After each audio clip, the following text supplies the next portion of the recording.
Hey everybody, welcome back to the podcast. Today we are sitting down with a brand new guest. Her name is Brandy Anderson. Brandy has written an amazing and thought-provoking book called Through the Veil, A Glimpse into the Afterlife. And so Brandy, welcome to the podcast. I'm excited to talk to you. Thank you for having me. It's great to be here. Absolutely. So before we get into the book, maybe to kind of like set the stage for us, I'd love to hear a little bit about your story, because in the preface of the book, you talk about your spiritual awakening, I believe in 2014, I think the year was. Yeah. And you had an experience with your grandma, and how all of this kind of propelled you forward into this search for some sort of ultimate truth. So maybe Yeah. talk to us a little bit about your journey, how you were raised in regards to spiritual things and God and faith, and where you are now, what took you from there to here, and I'm sure that will lead us right into the book. Yeah. Okay. So in 2014, I had a spiritual awakening. And prior to that, I was not really practicing any form of religion, although I was raised in a Christian context. So I was coming from a Christian family, but I was not actively plugged into any churches or practicing any form of faith at that time. Mhm. But I had been experiencing a season of depression. And it wasn't clinical depression. It was very much a philosophical depression. I know that now. But at the time, I really couldn't articulate why there was such Mhm. a heaviness. But it was very much around, I would say, existential matters. Mhm. Even though I wasn't articulating it that way at the time, I just had this heaviness that just settled in and would not lift. Mhm. And so over the course of weeks and leading up into months, I kept thinking, well, it'll pass, like it'll shift, it'll lift. Mhm. Because I have never been prone to depressive episodes or anything like that. So in my experience, everything is kind of cyclical. And Mhm. so, we have seasons where maybe we feel a little bit down in the dump, so to speak, not clinical depression. And so I kept thinking, that that's what this was and that it would just shift on It'll its pass. own. Yeah, Yeah. it'll pass. Yeah. But it didn't. It just remained, and it was just so heavy that finally, I just felt like I couldn't take it anymore. And I remember one morning I woke up, and it was just so palpable. The heaviness was just so excruciating, and I was so frustrated by it that I cried out to God, and it was not a pious prayer by any measure. It was a very provocative prayer, if prayer at all. It was just an unleashing my frustrations into the atmosphere. That's kind of what it Mhm. was. And so I was just hoping something would shift. And in the midst of all of that turmoil, that chaos, those emotions, my frustrations, I heard a voice as loud and clear as anything I've ever heard in my life. And the voice just said, "Be still." Mhm. And instant peace wash over me in that moment. And the funny thing is, I'm sure you know that be still and know that I am God, that is a verse Yeah. in the Bible. But at the moment that happened to me, I was not even aware that it was a verse. Mm. So it's just the words be still. And I Interesting. mean, instant tranquility and peace. Mm.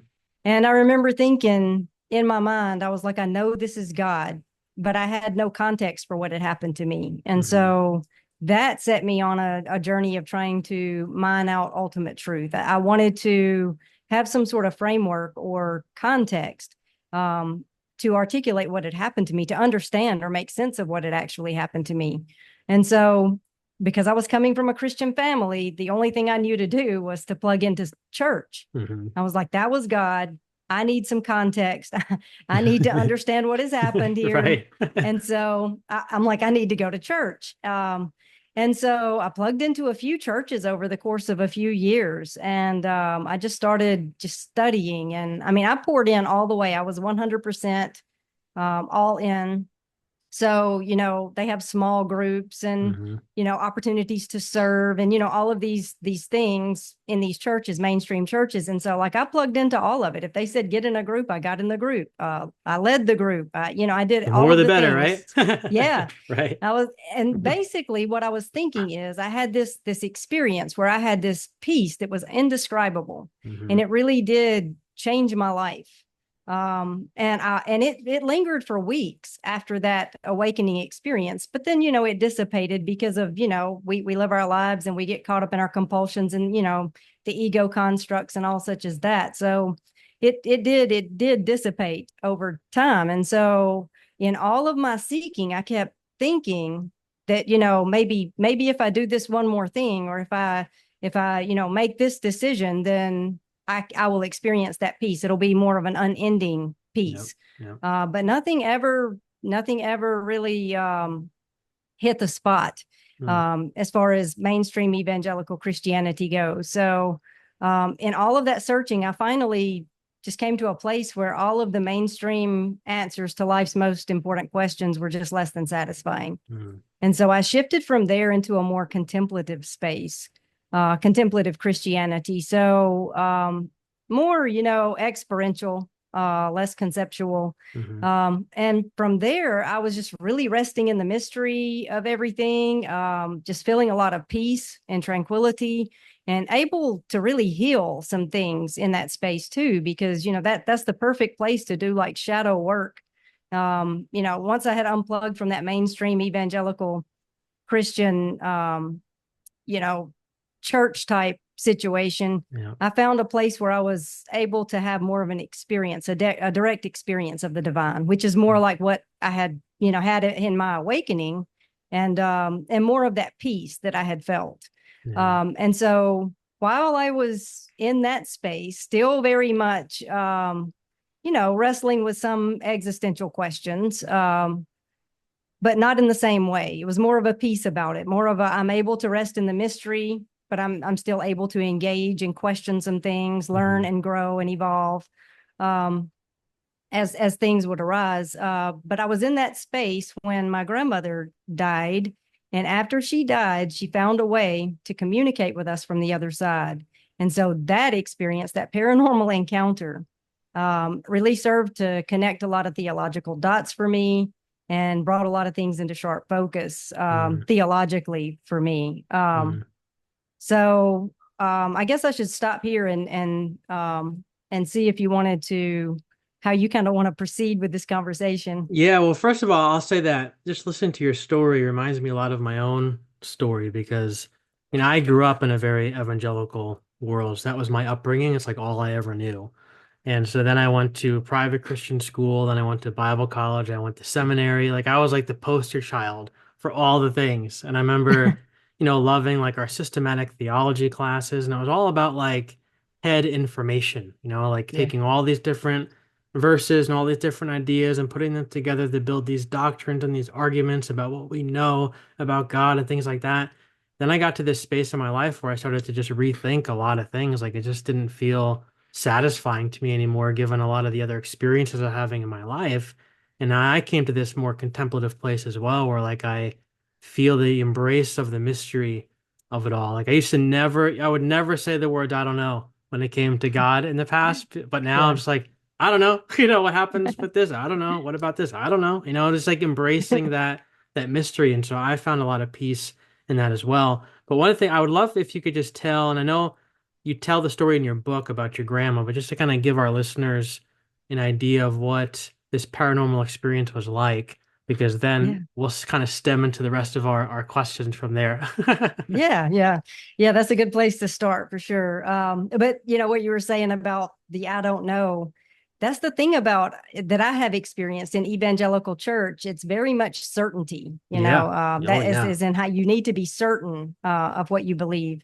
And so, yeah, for me, it's also I've learned that the more you know, the more you realize you don't know. You can never Yep. know. And Yeah. so, yeah, so there's a lot of peace in just being able to say, I don't know, and that's okay. That's right.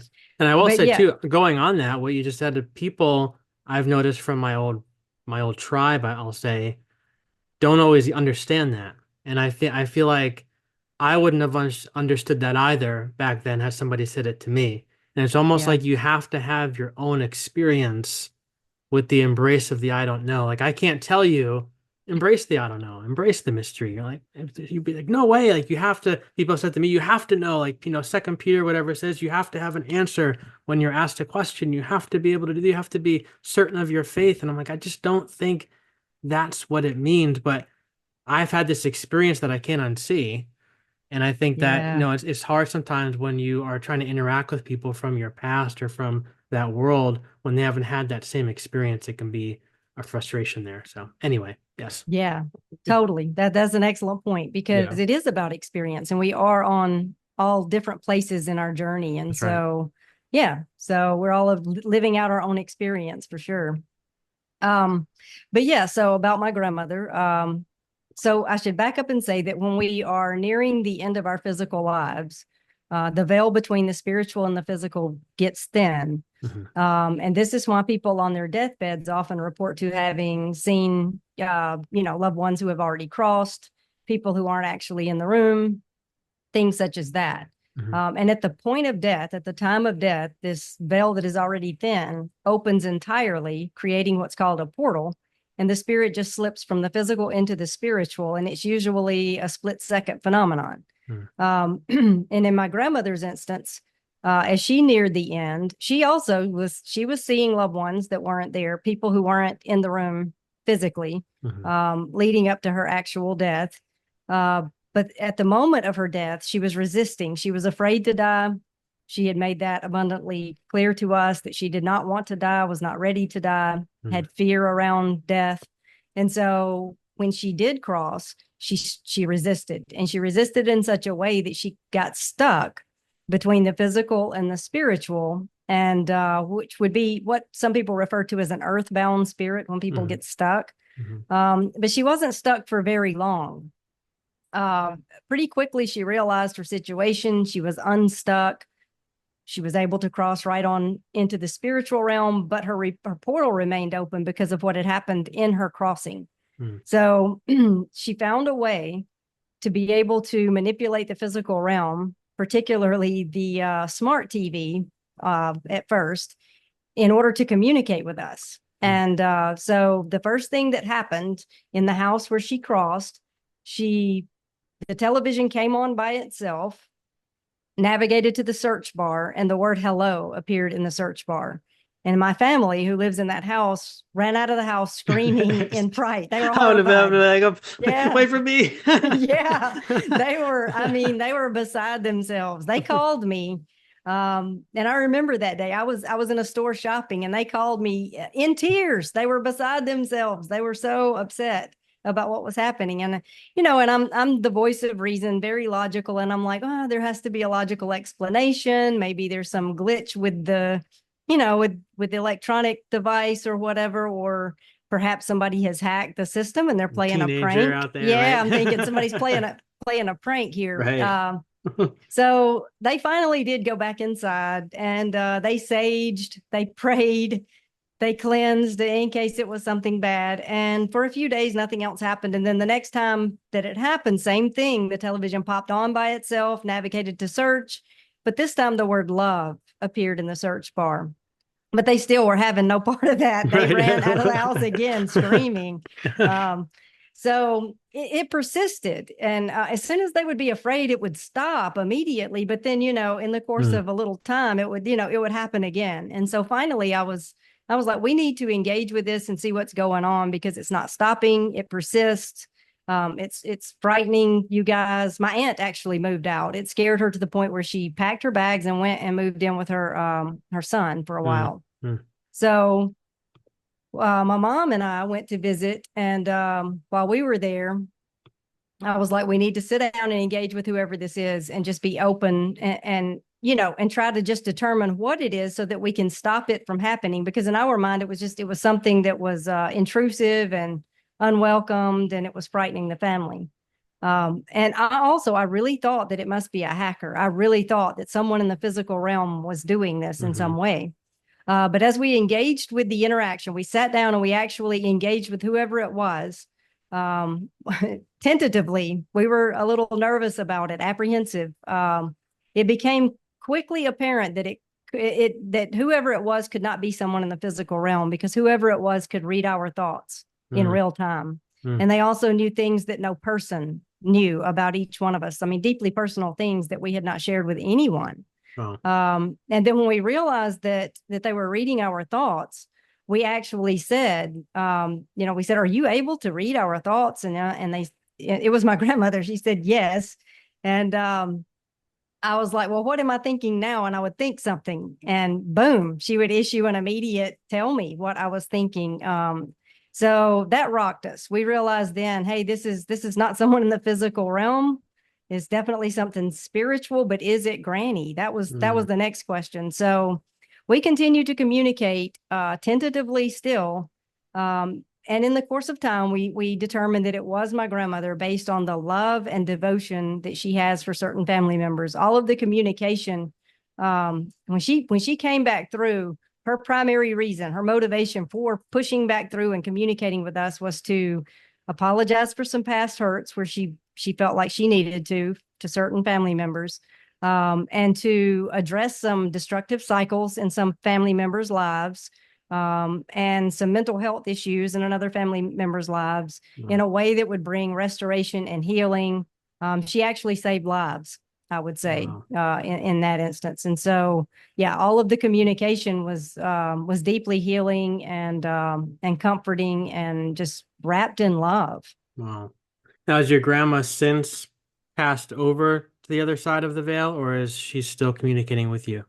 She still communicates, but Hmm. it's important to say that she has crossed. Hmm. So, but is basically the portal is just an open door between the fifth dimension and the third dimension that we're in. So it allows her to be able to step through like a doorway Hmm. and manipulate the physical realm when she wants to communicate with us.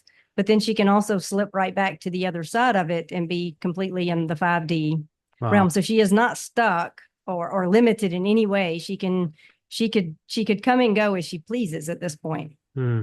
Wow. All right, so I have a lot of questions. I told my wife this story. She's like, "What?" I know it's so wild. Right? It's so Uh, wild. Because her first thing was, "Well, maybe it was somebody manipulating the TV." I'm like, "No, no, no, no, no." She talked about that in the book, and I said, "Yeah, had all these." It was so funny our conversation, but we're both like yeah. super open to all of this sort of stuff. But I guess my big question, I think the question probably in everybody's mind, given what you just talked about, the title of the book is. Like, what do you like? Like concisely, if you could explain, like what, and you just talked a little bit about it, but like what happens when we die? Because many of us were raised with that heaven hell story, right? Like you Yeah. believe the right things, you get the elevator up, and you don't believe the right things, you get the elevator down. And it's very black and white, end of the story, and that's it. But like we talked about, a lot of us are rethinking our faith, what we believe, and that storyline doesn't really satisfy anymore. And so Mhm. one of the questions I get a lot is like, okay, well, if there is no heaven and hell, like that's all I know. Like I don't know what to do with with the afterlife now. What seems scary before seems even scarier now that like I have no idea what to expect. So like you and your grandma have interacted, and you've done a lot of research. You've done a lot of have a lot of other experiences, like what you know of the scriptures, all the different things. Like if you had to explain it to somebody, what happens like when we take our final breath, even if we go into the portal, we go behind the veil. Like what Mhm. exactly happens when we close Yeah. our eyes and we take that last breath? That's an excellent question and the $1 million Not that I question. expect that you know Yeah. every single detail. Right. Yeah. So, and that was my first point was going to be that it is subjective, just Hmm. like everything in this life, in the physical life, is Yeah. subjective. When we cross, that's also subjective. Hmm. So there's not one specific way that everyone will experience death. Hmm. Just like there's not one specific way that we experience all of life. You Hmm. and I could go to a Interesting. museum together and view art together, the same art pieces, and then come away with totally different, Yeah. impressions of it. So, and we're all in different places. Our consciousness Hmm. levels are different. And so Hmm. that plays into it as well. But I should just say that the physical and the quantum realms overlap. So the unseen supports what is seen. Hmm. And so when we die, our spirit just simply slips out of the physical and we become aware of what really is, Hmm. which is the underlying etheric reality that sustains us. Hmm. So it's like when we incarnate, when we come into this physical realm, there's a constriction of awareness. But then when we leave this physical realm, there's an expansion of So like awareness. expand. Yeah. Okay. Yeah. Hmm. Um, and so, whatever level of consciousness we have attained at the time of our crossing, we take that with us into the spirit realm Hmm. when we die. So, we continue our journey working to integrate the dark and the light so that we can experience wholeness and peace. Mm, All of life is designed to awaken us, to bring us into alignment. And when we die, we just continue along in this trajectory. And so, and, of course, we may be greeted by family and loved ones, spirit guides, things like that. So when we initially cross, we have people, beings on the other side that are trying to help us, lovingly mm, help us get our bearings, gain some perspective. Um, and continue on with our inner work, because mm, like I said before, all of life is designed to awaken us, so everything is very much about coming into alignment, experiencing that peace and wholeness. And so all of the people there that meet us, they're there to help us come into alignment. mm, But I will say that there is a fire on the other side that we all will pass through, and it's restorative, not retributive. mm, That was one of the first things that my grandmother mentioned as we were really pressing in about like what happens when we die, because that is the $1 million question. And so this fire it just basically burns away anything that interferes with love. mm, And we have free will in the physical realm, and we continue to have freedom in the spirit realm. So when we cross, there is this fire that we all do pass through, but we do it willingly. We're not pushed into it. No one's forcing us.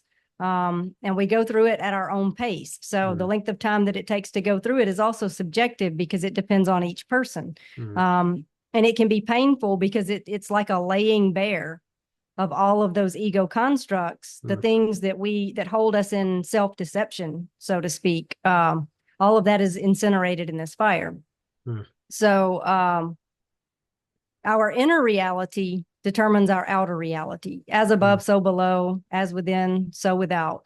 That's true in the physical realm, and it continues to be true in the spiritual realm. mm, So when we cultivate balance and inner peace, we experience an outflowing of external balance and peace. That's true in the physical and the spiritual realm. So like if we cultivate inner balance through integration, we will gravitate toward the more heavenly realms within the etheric sphere. But there is no singular place called heaven where all the saved people go, and or a place called hell where all of the bad people go. right. The spirit realm is highly stratified and complex, just like the Mm, physical universe. mm, And there are some places that are more peaceful and tranquil, and other places that you might describe as more hellish in mhm, nature. But we're free to navigate the spiritual realm as we choose. And what ultimately matters is our inner condition. It's the mm, same as in the physical life. It's not about the location that we go to, but more about the state of existence that we operate from. mm. I love that because it makes it seem like when we take our last breath, like the story isn't over. The story Right. continues. Like this, what you and I are seeing, this experience that we're having, the lives that we've lived many chapters of this part of our story. But when we close our eyes, now comes part two, and there's Yeah. more chapters to go. And I think it's just so interesting. Like it's, for me, that's very comforting to think that the story just continues. And like, I think you talk about in the book, and I've read it elsewhere as well. It's almost like the issues that we're wrestling with in this life, we continue perhaps to wrestle with them later on, but we do it with more perspective. Like you said, like we have this greater awareness and this greater sense of consciousness, which I think is so cool. While you were talking, though, I was thinking too, like going back even to the Bible, there's a verse in Mark, and I forget where it is, but Jesus says that basically no one escapes the fire. Everyone Mm, must go through this fire. I forget the exact wording of it, but that always intrigued me too, because as I started to rethink the idea of heaven and hell, I'm like, well, there's fire. Everybody goes through it. Nobody escapes it. That fire must burn away the things that we've picked up in this life that aren't going to be fitting for God's kingdom. But then you go, and again, now I'm just piecing verses together. But hey, I grew up in evangelical. That's what we do. That's what we did. But there's a verse in Revelation where it says that the gates of the New Jerusalem will never close. They're always yeah. open. And it also talks about how there's people outside of the gates. That made Mm, me think like, all right, well, if the gates are always open, there's people outside and there's people inside, perhaps there's a choice. Like you said, you have that free will to walk through the gate, and maybe that fire is around the gate so that when you walk through it, you burn away all the crap that you picked up. So that's kind of like the theory that I've put together in my head, stringing yeah. together different things that I've read from in the Bible. But that, for me, like that gives me that makes so much more sense to me than just the heaven hell perspective of you believe or do the right things, whatever, you go to heaven, you don't, you go to hell, and that's the end of the story. Like this makes much more sense to me and gives my spirit much more comfort and peace. So, Yeah, yeah. That I love that you brought that up about that verse. I mean, it was Paul that says that we all pass through the fire. yep, And he says that if you built with like he says like gold and precious jewels, in other words, good works, yep, that will be saved through the fire, but that if you built with like hay and stubble and twigs or whatever, then that will be incinerated. And he said, even if you suffer an utter loss in that fire, you lose all, utter loss. yep, The person itself will be saved. that's So right. Paul is saying it right there that yeah, that fire is a restorative kind of fire, not retributive. And it really is a beautiful testament to the love and grace of God that we are afforded all these opportunities to grow and evolve. But quantum physics tells us that we are all energy, and That's right. energy cannot be destroyed, That's only right. transformed. And That's so it. yeah, so it it Yeah. it, it coincides beautifully. I found that verse, it's Mark 9:49. Jesus says, "For everyone will be seasoned with fire, and every Oh yeah. sacrifice will be seasoned with salt." Yeah. Mm, Yeah. yeah. All right, There so it is. talk to me about let's segue into reincarnation now, because you Okay. talk about that in your book as well. And that is something, and I'm sure I'll share more in a minute, but that's something that's always scared me to death. Like it gives me so much anxiety to think about reincarnation, because my biggest fear was always, well, what happens if I get reincarnated and I fall into this horrible situation, like, an abusive home, or, some extreme circumstance which is going to be like absolutely horrible and I have no control over it. So I'm somebody who not having any control makes me very nervous, and so that like scares me to death. And then I think to myself too, like, well, what if I reincarnate, and then like what about my wife? What about my Mm, daughter? What about my dad who passed away in March? Like what about my mom? Like what about my grandma? Like I'm not gonna be with these people anymore. Like what is that? And it just makes me like really depressed and really sad. But you present reincarnation in a way in your book that really brought me a lot of peace in the midst of those fears. And mm. so maybe I'm not going to explain it because you're going to do much better than I do. But if you could just talk to us about reincarnation and kind of what you've learned, where you're at with it, and we'll go from there. Yeah. So, admittedly, reincarnation was not a part of my worldview until a few years ago when my grandmother crossed. Hmm. The mainstream Christian context that I was coming from would consider it heresy because it Hmm. just it doesn't work with their idea of living one short life and then going to heaven or hell for all eternity based on what you believe during these Yep. few short years that we're here. So when my grandmother told me that reincarnation is true, I began to look into it more. And I came to see rather quickly that reincarnation doesn't contradict Christianity. Hmm. It contradicts mainstream Christian theology, Big but not difference. Christianity. Yeah. Yeah. Yeah. A little So, bit. yeah, I mean, and there are biblical references to reincarnation that are often explained away or glossed over in mainstream churches. Hmm. No, Jesus told his disciples that John the Baptist was Elijah very clearly, explicitly. He says, they asked, why are the teachers saying that Elijah must come first? And Jesus said, Elijah has come Mm. and you've done to him whatever you wish or whatever. And then in Matthew, it says they knew that he was speaking to them about John the Baptist. So it was very explicit. Mm. Um, and then when Jesus and his disciples came upon the man born blind, they asked Jesus, who sinned, this man or his parents, that he was born blind? So in their minds, this man could have sinned in a way to cause himself to be born blind. So it had Mm. to be past life karmic Interesting. material. Yeah. But I've come to see reincarnation as the most inevitable part of reality. We're all energy, and energy can't be destroyed, like we were just saying, only transformed. And I experience God as love, and reincarnation is really just a testament to the grace of a loving God. We're afforded opportunities to learn and grow and come into alignment. It's a very nihilistic view to think that we only get this one short life. I mean, if we're Hmm. lucky, 80, 90 years that at the most. And some people, their lives are cut short, as children or in their teens. And so it's just a very nihilistic view to believe that Talk that's about it. depressing, right? Yeah. I mean, Yeah. so for me, it's just a more expansive way of Hmm. viewing reality, and it coincides with just the cycles of nature and the seasons and all of that. It all is it's interconnected. But to your point about being worried about not being with your family anymore, we are supposed to, and I hesitate to use the word supposed to or should because really there are no shoulds. We're free to operate how we want to, but ideally, we are supposed to reincarnate within our soul group. Hmm. So in our family context, and these can be like blood relatives, and they can also be friends, but people in our immediate people that we're close with relationally. We are supposed to do life again in that same context with those same people. And so, like, if I died right now, um, I would need to really just do my inner work while I'm in between life cycles and wait for the rest of my soul group so that we can do it all again together as a group. Hmm. Because I've accumulated my karma within this soul group. My relationships like with my mom, my dad, my husband, all of that, that's karma, right? I mean, we accumulate karma while we're here in this physical incarnated reality and Hmm. with specific people. And so yeah, it's easier to work out your karma in the same context that you have accumulated it, which is in this 3D reality and with the same people Hmm.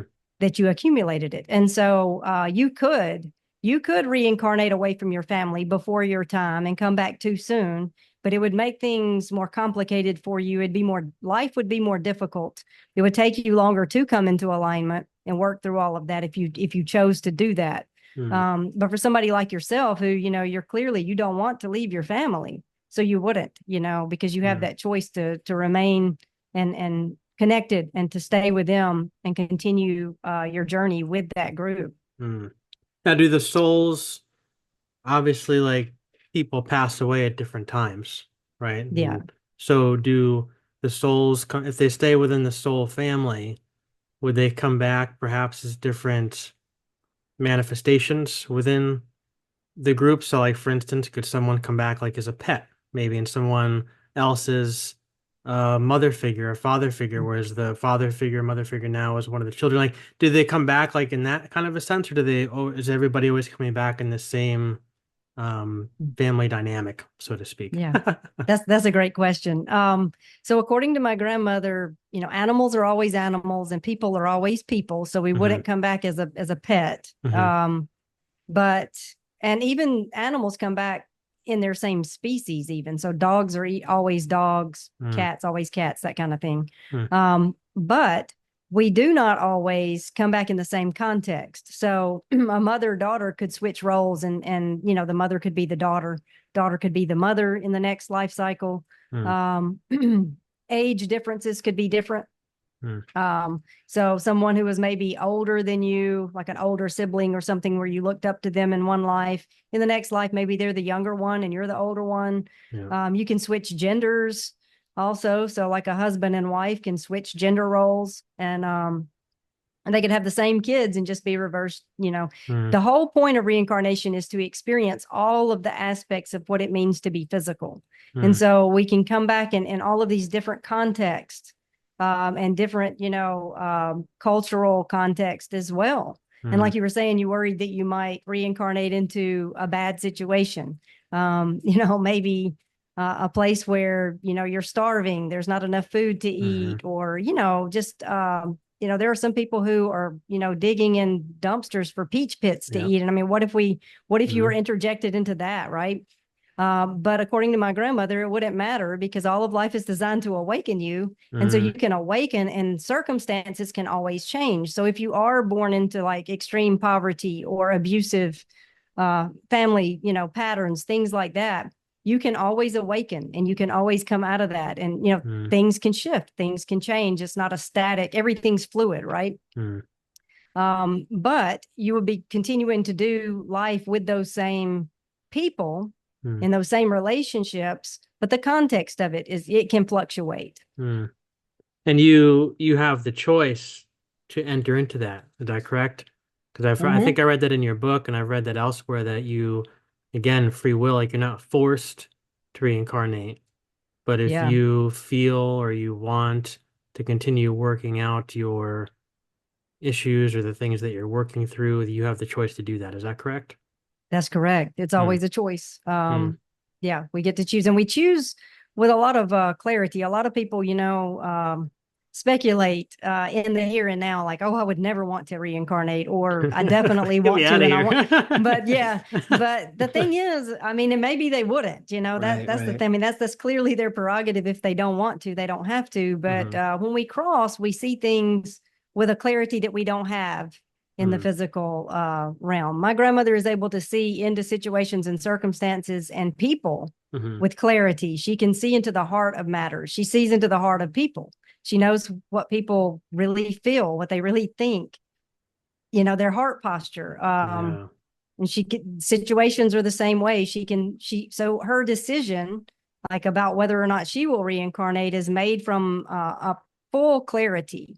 It's Hmm. not, you know exactly what you're getting into and the implications of one choice over the other from that Yeah. perspective. Yeah. Huh. What would you say, still thinking about reincarnation, like something else always that's always confused me is if we do reincarnate, and let's say like your grandma, for instance, like you're communicating with your grandma, she's there. Did she not choose to reincarnate, or because like I had somebody else on the show who I don't know if you heard of Perdita Finn.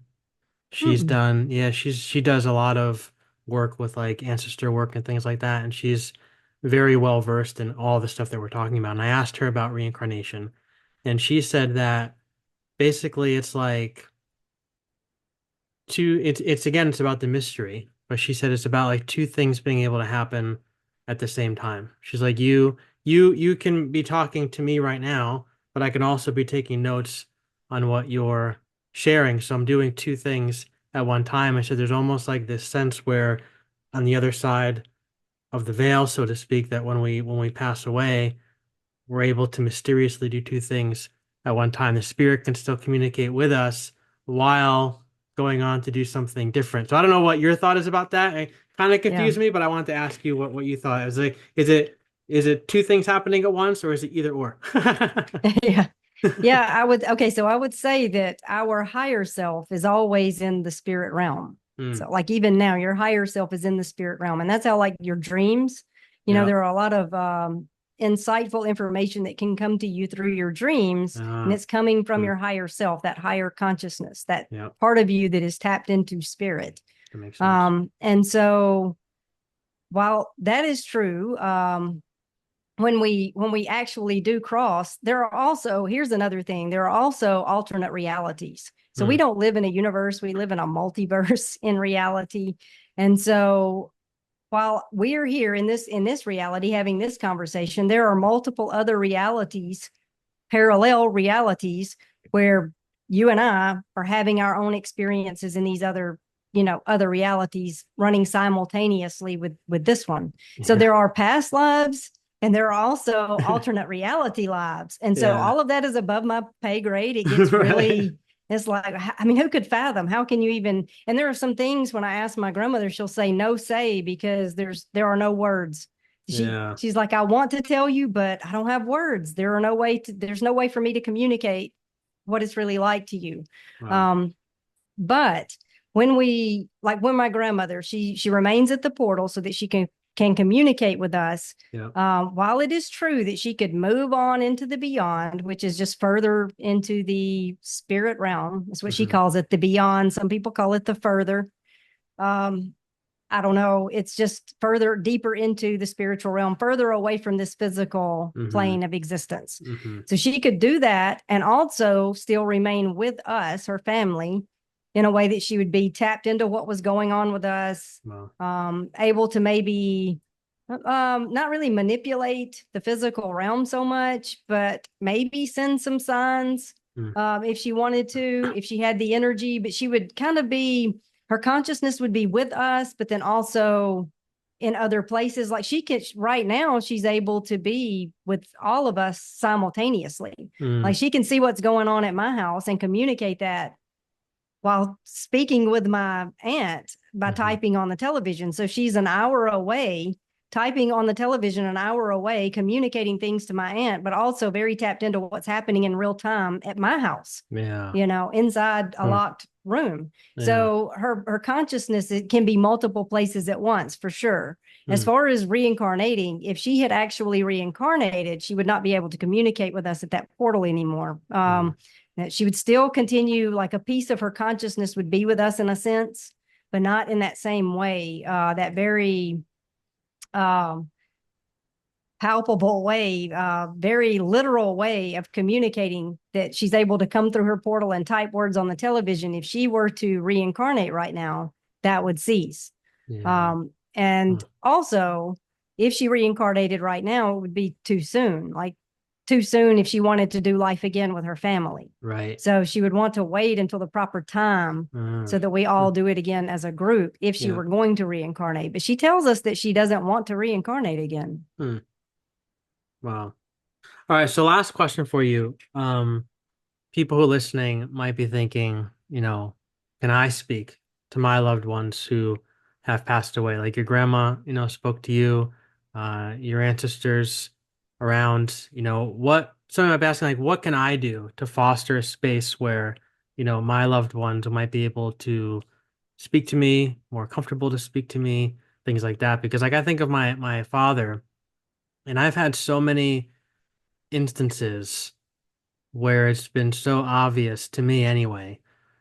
People would say, well, it's just, it's coincidence. But to me, it can't be coincidence. Like I feel like he's around and he's speaking to me. Like, I know, for instance, like you said that when people come back, they come back in the same form, not as animals, things like that. But he always loved butterflies. Like he Ah, loved butterflies. And it was like 2 weeks or so after he passed away, we were doing a family walk down the street on a spring day, and I had a coffee, and we were was walking, and he loved coffee as well.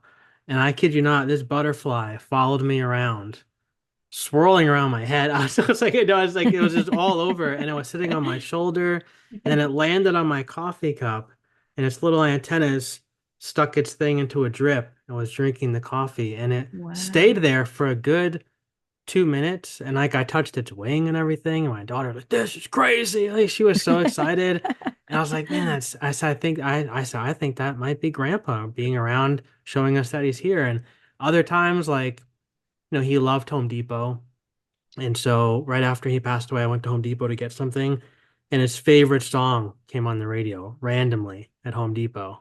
And I goes, oh, like a puddle of tears in the lumber aisle, He goes like, Yeah. I'm like, man, like I just feel like these things are happening. So I'm wondering, like, are our ancestors? I don't even know the right way to word it, so excuse me if I word it wrong. But like, if they've already crossed over through this portal, are they still able to communicate with us, or are they always trying to communicate with us? Are they here speaking to us? Can we do something that makes the environment more welcoming to them, or we can be more aware of what they're saying? Like, what are your thoughts on all that kind of Yeah. stuff for the average person? Yeah, yeah, and that's beautiful. Yeah, the butterfly, Mm, definitely. My grandfather sends me butterflies, and so I really resonate with that. And I've had them fly all over me like that, and in yeah. my face, and you're just like, what's happening Right. here? I don't really like Um, bugs, but this is cool. yeah, yeah, and it's like then I started to think, gosh, are you trying to warn me? Like, Right. is there a warning? This seems so intense. Yeah. But we are perpetually surrounded by spirits, Mm, even though we don't intuit it oftentimes. But hmm. the spirit realm is intertwined with the physical realm. It's not Mm, like the spirit realm is over there and the physical realm is over here, and it's just like very separate. It's very enmeshed. So really, what is unseen is more real than what is seen. We just don't see. We're not seeing it. Um, but in Hebrews, we're told that we're surrounded by a great cloud of witnesses. We have a team of light that are trying to communicate and guide us along in our journey. And it can be loved ones, or it can be spirit guides and animals also that are, part of our team of light. Anyone that we have a loving connection with, and they're with us, and they're always sending signs and synchronicities. Like they always do want to reach out and communicate, especially our loved ones when they first cross. They really do want to communicate. Um, But my situation where my loved ones are typing messages on electronic devices is not something that will happen for everyone Right. because of the veil that separates us. That's Yeah. really why. Mm, My grandmother's portal allows her to be able to manipulate the physical realm in ways that really aren't available to those who do not have a portal. mm, Um, so it was a fortuitous accident that this portal was created. And if you try to create a portal or open a portal, um, you know, on your own, apart from something like that happening, like what happened to my grandmother, you could open a portal into bad things. And so my oh yeah. grandmother has said that that's dangerous. Like, don't Yeah. do that. Don't There's play movies with. about that. I don't want to do Yeah, yeah. that. So I don't advise trying to open a portal. Yeah. But it can be easy to overlook, though, the communication that does come so readily to people with or without a portal. Because it can be so subtle at times, Yeah. and it can come in the form of like synchronicities. And some people might just write that off as coincidence, or like you've seen the butterfly or whatever. You were open and you really thought, hey, what if this is my dad? And then the Yeah. whole thing with the coffee, and you made that connection. Some people are so internally closed to that they just wouldn't make that connection. And it's Yeah. important to just to cultivate an experience of communication with spirit. Mm, And I'd say it's important also to talk to your loved ones who have crossed. Let them know that you're wanting to connect, that yeah. you're looking for a sign, that you could even ask for something specific. And I would say nothing too obscure, but something also that you just don't see all the time. Yeah. So being open to it. My grandmother tells me that they're sending signs all of the time, but we're lost in thought and Yeah. we miss it for the most part. Yeah. Lost in thought. I've never had that Yeah. happen to me. Yeah, right. Right? Yeah. One of the other Yeah. interesting things that happened to me, and I'll tell this one more story. I had this podcast guest that came on, and she does some like mediumship type stuff, and she's been doing it for like a long time. And she helped design this deck of oracle cards. And so the publisher had reached out to me and said, "Do you want to have her on your podcast?" I'm like, "Sure, why not? Let's explore the topic." And they sent me a deck of these cards. And it's like this like ancestor deck of cards. And so I was like working with it one day, and I said to take out this one card and put a picture of your loved one on it. So I did that with my dad. And then shuffle the cards, do blah blah blah blah blah, pull the card. And the card I pulled spoke to me so much that I literally broke down, almost weeping. I was weeping because the night my father passed away, it was like 1 o'clock in the morning. My mom had to rush him to the hospital, and I was in such a deep sleep I didn't hear the phone. And so she had called like 5, 6 times, and finally I heard the phone, and I picked. I'm like, "Hello, hello," and that's never a good thing to get a phone call in the middle of the night. I'm like, Um, "Hello," and she said, "You got to get to the hospital like now because it's not good." And so I was like, "Oh my God!" So I threw on my clothes, ran out the door. I get there. And like as soon as I walked in the door, I mean, his face lit up. His big smile is in agonizing pain, but he had this big smile on his face. I held his hand, and it was like within the hour, me and my mom were holding his hand as he took his last breaths. And I carried this weight of this guilt because, like, I didn't hear the phone. And again, like it's in a deep sleep. I couldn't, nothing I could do. I just didn't hear the phone ring. And so I was like, if I would have gotten there earlier, if I would have had more time with him, could we have said some last words? We didn't really get to talk that much at all. And so this card that I pulled, basically the gist of it was, you're holding on. This loved one went through a traumatic experience. They had a very quick, painful passing, and something about like you weren't able to you were carrying guilt because you weren't able to be there when you wanted to be there. And the card said, "Don't carry that anymore. Let it go. I'm I'm okay. I'm not in any kind of pain. I'm not upset, and you need to focus on the rest of your journey, and I'm here to help you with that."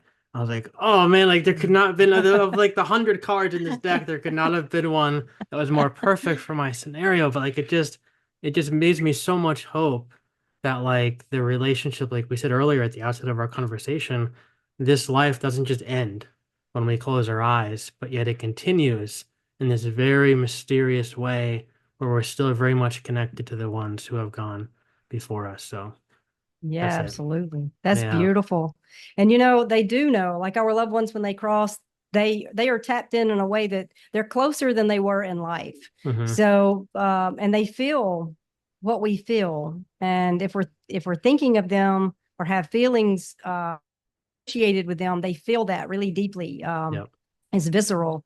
And in most cases, like you were saying, you drew that card. I'm sure your dad was guiding you. You know, he was guiding the universe in that direction so that Yep. you would have that card. He wanted you to have that message. Yeah. My grandmother has told me on multiple occasions, all is guiding all. That's what Mm-hmm. she likes to say to me. And it's Mm. it's a reminder to let go, just drop down out of your head and trust that all is guiding all. Mm. But it was the real quick here, the anniversary of the day that my dog had crossed, and he was my canine soulmate. So really missed him. And on that day, I was just thinking about him a lot, but I hadn't talked to, anyone about it. I was at home by myself, just doing my thing. And my aunt, who lives in the house where my grandmother crossed, that's where the portal is. And so that's where she would type messages. My grandmother interrupted. She was watching Downton Abbey, and my grandmother cut into the program, navigated to the search, and told her to call me. She was like, "Call Brandy." And so my aunt called me, and she's like, "Hey, yeah, but your granny's having me Weird call thing you." happened again, Yeah, right? right. And I'm like, "Oh, okay. Hey, Granny, what do you need?" And Granny was just saying that, like, she was just, what she wanted to communicate was that Luke is with you. He loves you. I feel what you're feeling. I love you. I mean, it was just a very Wow. sweet, yeah, just a very Hmm. sweet, like, "Hey, I see you. I know that you're struggling today. I know you miss him. He's with you. He loves you. Wow. And that was it. It was just and so because she can type on the television, it was a very explicit message. Thanks be to God, because I don't have a psychic bone in my body. Right. So if I was trying to pick up on You got to write it subtle, out for me, right? yeah, I'm like, please just send me a letter. And Right. so thankfully, she's able to somewhat do that. So, Yeah. but yes, but they are always wanting to, like, so if your loved ones feel that you're having a sad day or that something is weighing heavy, they want to alleviate that. They want to speak into that. They want to at least let you know that they're with you and they love you. Yeah. But it's just difficult because the veil that separates makes it difficult, and also energy levels. Sometimes your Mhm. loved one may not have a lot of energy, and Yeah. so I'd want to encourage people: don't lose heart. If you're not hearing from a loved one and you want to be, it's not that they're not with you necessarily. It's that maybe they don't have the energy to Mm. communicate. Mm. So Wow. Well, Brandy, we are just about out of time, but this, as I expected, was a fun and very helpful conversation. So thank you for your work and thank you for your time with us. oh, thank you for having me. It's been a pleasure to be here. Absolutely. And real quick, where can people go to interact maybe with you online? Any kind of websites or social media places you want to guide us to? Yeah. So my website is brandyanderson.net. Mhm. And from there are links to all of my socials. But my handle on all of my socials is Brandy the Mystic. And my book, Through the Veil, A Glimpse into the Afterlife, is available on Amazon in Kindle, paperback, and Audible. Awesome. Well, I put the links in the show notes and maybe we could do this again sometime. Yeah, absolutely. Thank you. Awesome.